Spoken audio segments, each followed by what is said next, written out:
Bismillahirrahmanirrahim.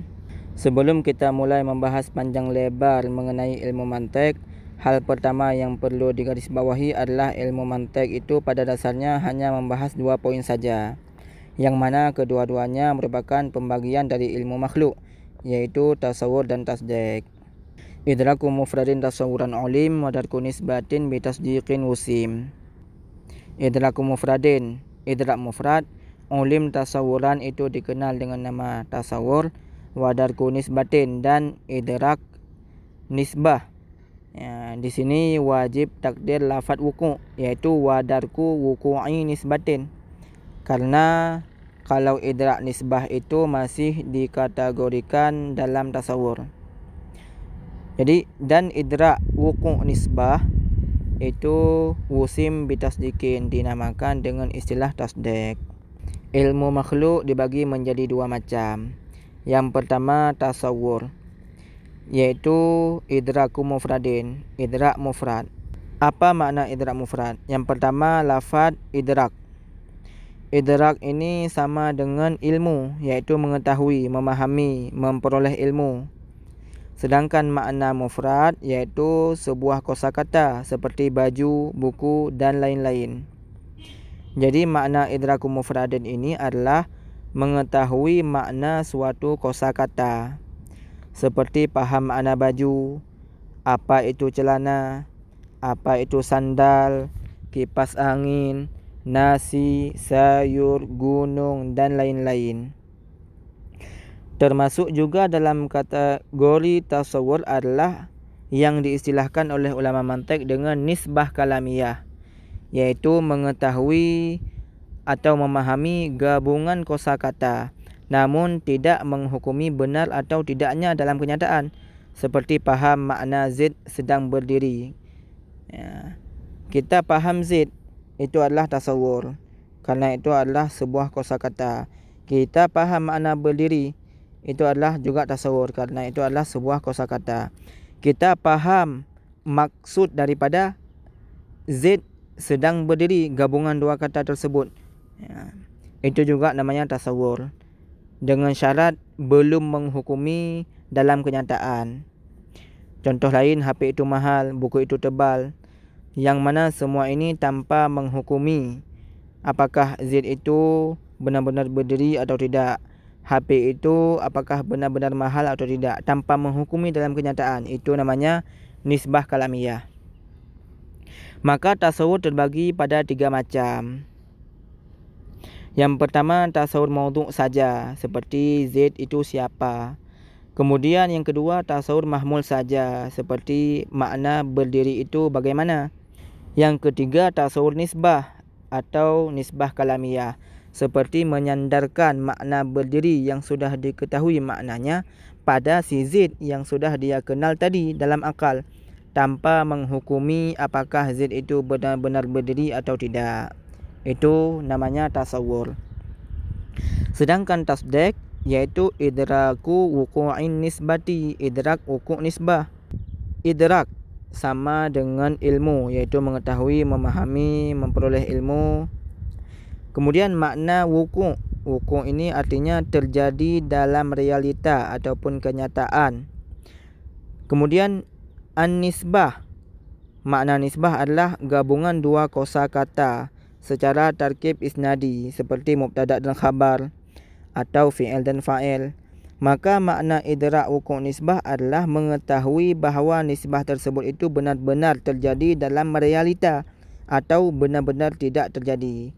Berarti tasdik ini sudah berhubungan dengan kenyataan, sedangkan tasawur itu hanya berhubungan dengan akal.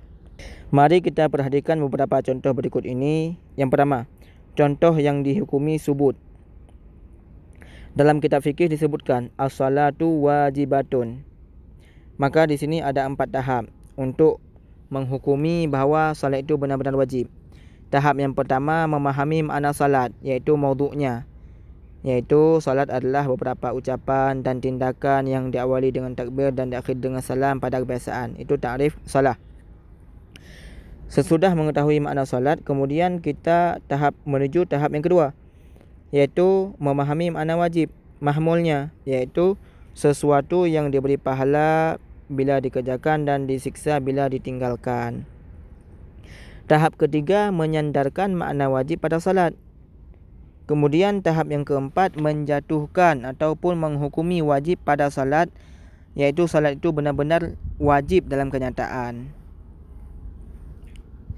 Jadi tahap 1, 2 dan 3 itu namanya tasawur, sedangkan tahap yang keempat itu namanya tasdik. Praktek juga pada contoh misalnya al-wudu wajibun. Pertama kita memahami makna wudu itu apa. Kemudian kita memahami makna wajib itu apa. Bagaimana? Tahap yang kedua. Kemudian tahap yang ketiga, menyandarkan makna wajib pada wudu.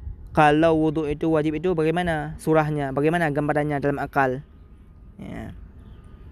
Kemudian yang keempat, apakah wudu tersebut benar-benar wajib dalam kenyataan atau tidak? Itu baru namanya tasdik. Ya, juga praktekkan dalam contoh al-witru sunatun juga sama, al-kalamu mubahun, az-zina haramun, zaidun qaimun, dan seterusnya. Begitu juga pada contoh jumlah fi'liyah. Qama zaidun. Pertama kita tasawur makna Zaid itu siapa. Itu tahap pertama. Tahap kedua, qama itu bagaimana? Yaitu mahmul. Kemudian bagaimana gambaran ketika kita sandarkan makna qiyam tersebut kepada Zaid. Tahap ketiga, nisbah kalamiyah. Kemudian tahap yang keempat, apakah Zaid itu benar-benar berdiri atau tidak. Begitu juga pada contoh yahrumur riba. Jadi ar-riba maudhu', yahrumu sebagai mahmul, juga sama. Yustahabbu siwak. As-siwak itu sebagai maudhu', yustahabbu sebagai mahmul, juga sama. Kemudian contoh yang dihukumi nafi. Dalam kitab fikih disebutkan la yajibu salatud duha. Ini sebagai contoh saja. Jadi tahap pertama yaitu memahami makna salat duha. Salat duha itu apa? Karena salat duha ini sebagai maudhu'nya. Jadi salat duha adalah salat yang dan seterusnya itu nanti kita pelajari cara membuat ta'rif nanti di bab ta'rif. Sekarang kita cuma fokus pada perbedaan antara tasawur dan tasdik. Tahap yang kedua, apa itu wajib? Bukan apa itu tidak wajib. Ya, karena yang menjadi mahmulnya itu wujub, wajibnya itu bagaimana? Sedangkan kita nafikan nanti aja. Nanti pas ketika tasdik. Jadi makna wajib itu bagaimana? Sudah kita tahu. Tahap yang ketiga, menyandarkan makna wajib pada salat duha. Bagaimana gambarannya? Kemudian keempat, baru tasdik, menghilangkan ataupun meniadakan wujub daripada salat duha. Sehingga salat duha tersebut hukumnya itu tidak wajib dalam realita. Contoh lain, la yajuzul qatl. Al-qatlu itu sebagai maudhu', yajuzu sebagai mahmul. Ya. Jadi tahap yang pertama apa itu qatl, kemudian tahap yang kedua mahmulnya bagaimana itu yajuzu, pengertian daripada jawaz. Kemudian yang ketiga menyandarkan makna jawaz kepada qatl, membunuh. Kemudian yang terakhir meniadakan hukum jawaz daripada qatl. Berarti tidak boleh. Contoh lain, Ahmadu la yanam, Khalidun la yakhaf, at-tahajjudu ghairu wajib, ya, dan seterusnya. Contoh dalam kehidupan kita, misalnya hujan turun. Tahap pertama tasawur hujan, maudhu'nya. Kemudian tahap yang kedua tasawur turun, mahmulnya. Yang ketiga tasawur nisbah kalamiyah di antara hujan dan turun, yaitu nisbah mahmul turun kepada maudhu', yaitu hujan. Tahap yang keempat, hukum turun tersebut kita jatuhkan ataupun kita hukumi pada hujan dalam kenyataan. Contoh lain seperti sampah terbakar. Jadi sampah itu sebagai maudhu', terbakar sebagai mahmul. HP sudah rusak, HP sebagai maudhu', rusak sebagai mahmul. Angin sangat kencang, batu itu keras, ustaz sudah berada di kelas, dan sebagainya. Mungkin akan timbul pertanyaan, untuk apa 4 tahap ini? Padahal di saat orang mengatakan sesuatu, seperti berkata Fir'aun bukan Tuhan, pasti langsung dipercaya dengan ucapan tersebut. Begitu juga seperti seseorang mengatakan hujan turun, pasti orang yang pakaiannya di jemuran itu langsung bergegas mengambil pakaiannya biar tidak basah kena hujan. tanpa didahului dulu 4 tahap tadi? Maka jawabannya 4 tahap itu ada, namun sangat cepat, iaitu 4 tahap dalam waktu yang sangat singkat. Atau boleh juga dijawab yang diperlukan hanya tahap yang keempat, karena tahap 1 dan 2 sudah masyhur dan mutawatir, dan tahap ketiga cuma tinggal dinisbah saja. Namun perlu diingat 4 tahap itu sangat dibutuhkan dalam kasus-kasus yang sangat besar, seperti saat berbicara tentang hukum Islam, lebih-lebih lagi dalam masalah akidah. Kemudian contoh yang tidak terjadi dalam dunia nyata, misalnya kita bilang gajah terbang. Tahap pertama, tasawur gajah. Gajah itu adalah seekor binatang yang dan sebagainya. Kemudian yang kedua, tahap kedua, tasawur terbangnya gimana? Kemudian tahap yang ketiga, tasawur nisbah mahmul kepada maudhu' dalam akal. Kita tasawurkan, kita nisbah terbang kepada gajah. Kalau gajah itu terbang, gambarannya itu gimana dalam akal? Belum menghukumi. Kemudian tahap yang keempat, menghukumi meniadakan hukum terbang daripada gajah dalam alam nyata, sehingga kita katakan bahawa qadhiyah di atas adalah dusta. Bahasa singkatnya itu adalah tasawur itu memasukkan gambaran sesuatu ke dalam kepala, bukan memasukkan sesuatu itu ke dalam kepala. Buktinya, coba anda sekarang bayangkan api dalam kepala anda, atau bayangkan air atau pisau. Nah, apakah kepala anda terbakar dengan api yang anda bayangkan, ataupun basah dengan air, atau luka dengan pisau yang ada di kepala anda? Tentu jawabannya tidak. Ini menjadi bukti bahawa yang kita masukkan dalam kepala saat tasawur itu bukan zatnya, tapi cuma gambarannya. Sedangkan tasdiq menghukumi dalam kenyataan apakah benar terjadi apa yang ada di kepala tadi atau tidak. Ada satu hal yang harus anda pahami dengan benar. Perhatikan tabel berikut ini. At-tasdiq itu dibagi menjadi dua. Ada at-tasdiq ala kizbil khabar, ada at-tasdiq ala sidqil khabar. Perlu diingat bahawa at-tasdiq di sini bukan lawan dari takzib. Tasdiq membenarkan, takzib mendustakan, bukan. Tapi tasdiq di sini menurut istilah ulama mantiq bermakna al-hukum. Sehingga tasdiq dibagi dua. Menganggap benar ucapan Allah wahid. Misalnya ada orang yang berkata Allahu wahidun, kita anggap itu benar. Itu namanya tasdiq, yaitu tasdiq ala sidqil khabar. Tasdiq kepada benar khabar itu. Kemudian yang kedua, menganggap salah ucapan Fir'aun ilahun. Ada orang yang bilang Fir'aun itu Tuhan, kita anggap salah. Itu juga tasdiq. Namanya tasdiq ala kizbil khabar. Kita tasdiq atas kedustaan khabar tersebut. Kemudian pertanyaannya, di mana kita temukan tasdiq?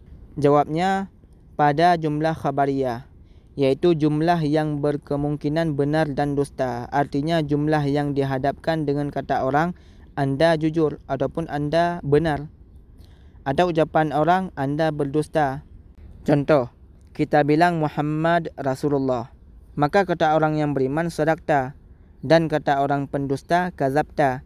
Ini membuktikan bahawa jumlah Muhammad Rasulullah itu jumlah khabariyah, kerana pada jumlah tersebut dihadapkan dengan ucapan orang kepada kita, anda benar ataupun anda berdusta. Berbeda dengan jumlah insya'iyah, iaitu jumlah yang tidak berkemungkinan benar atau dusta. Artinya jumlah tersebut tidak dihadapkan dengan dua ucapan tadi, iaitu kazabta ataupun sadaqta. Contoh, kita bilang idrib Zaidan, maka tidak ada orang yang berkata sadaqta ataupun kazabta. Karena bila ada orang yang bilang salah satu dua lafaz ini, berarti dia itu kurang waras.